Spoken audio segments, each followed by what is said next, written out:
All right. So yeah, hi guys. So wanted to just share insight or just a tweak which help me or help you as well in improving your accuracy as well as your attempt. Along with that, saving a lot of time as well in this process. So I gave some short test drills and I randomly implemented this strategy. Maybe you already know this, but it actually works. I also did the same in sectionals of VRC and it worked wonders for me.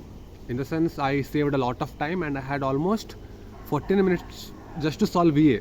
So I did most of the RCs in just 25 or 26 minutes at max. So this is great. You can also do, carry forward this same tweak in DLR as well. In quants, I don't think so, but yeah, let me tell you about what exactly did. So usually what happens is we know we have to skip questions in VRC. If we have to see all the 24 questions, we have to skip certain questions. But our ego comes into let me be more precise. Let's, for example, yeah, if we are doing one RC, we know there are certain questions which are difficult and which takes a lot of time from us, and we have to. It's the best thing which we can do is we can skip them, right? But our ego is so big that we are not able to skip the questions. We are like, how can't I solve it? I will give 2 minutes more, 1 minute more. I am confused between only two options, this or that. And at the end of the day, it's just luck. Whatever we mark, right? It's just luck. We are not sure what if is it right or wrong. We are just taking a gamble at that part, right? At the same time, we are also wasting a lot of time over there, analyzing which is right, which is wrong, and at the end just guessing it. So what happens is we take it on our ego, and it's very hard to skip. I have said it n number of times that I struggle skipping questions. When I take it to my ego and I think like I know this RC inside out, so I should be able to solve it. I will give you just 1 more minute, 2 more minutes, and it ends up in 4 to 5 minutes in one question. That's it. So what I found is when I read RC and after that I go to the question, I go to the first question, right? I read it and I read the options. If I'm straight away sure that yeah, this is the answer, I mark it and move forward to the next question. But if I'm not sure, if I'm little bit skeptical about it, I give 20-30 seconds more to analyze it. Even if that I'm not sure or I'm confused between two options, I will mark it for you, go to the second question, solve that. Even in that, if I'm not sure, I will go to the third one. I will eventually I will get right. I will get maybe one. I will mark one question and go to the fourth one.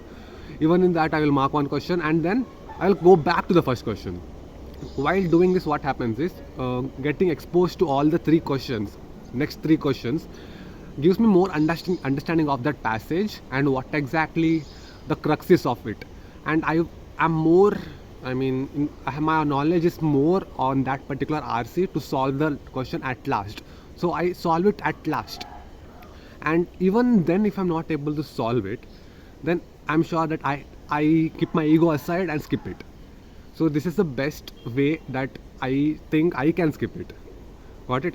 So I hope I'm able to convey what is in my head. So enough for RC.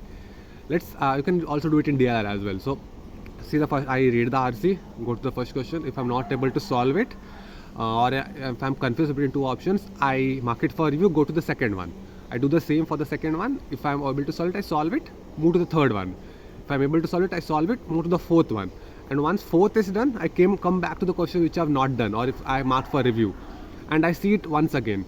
At this point of time, I have more knowledge about the RC and I have more exposure to questions as well. So chances are that I will get it right, or I will be more clear this time. So out of 10, 6 times I mark the questions and I am more clear of my thought process, and I mark the question. And even if I'm not, this time when I read it once again, I'm sure, okay, I don't take it to my ego. Like this time my ego goes away, it fades away, and I'm like, okay, I don't know it, let me just skip it. And actually it saves, doing this, I read the passage in 3 to 4 minutes, and by doing this I'm able to solve the questions in 3 to 4 minutes as well. So it takes 6 to 8 minutes at max to solve one RC. So it's a game changer for me, honestly. You can do the same, you can carry forward this to LRDI as well. If once first question is no, you are not able to solve it, go to the second one. If you even then you're not, third one, fourth one, fifth one, and then at last come back. If you're not able to solve even one question, then that's a different story. But if you are able to solve any one question and come back to the first question, chances are you are able to solve it, or at this point you can even skip it. So I hope this helps, and I hope I was able to convey what is in my head. I'm not that good at articulation. I may be, so I'm working on it. So yeah, I hope this helps. Thank you. See you in the next one. Bye.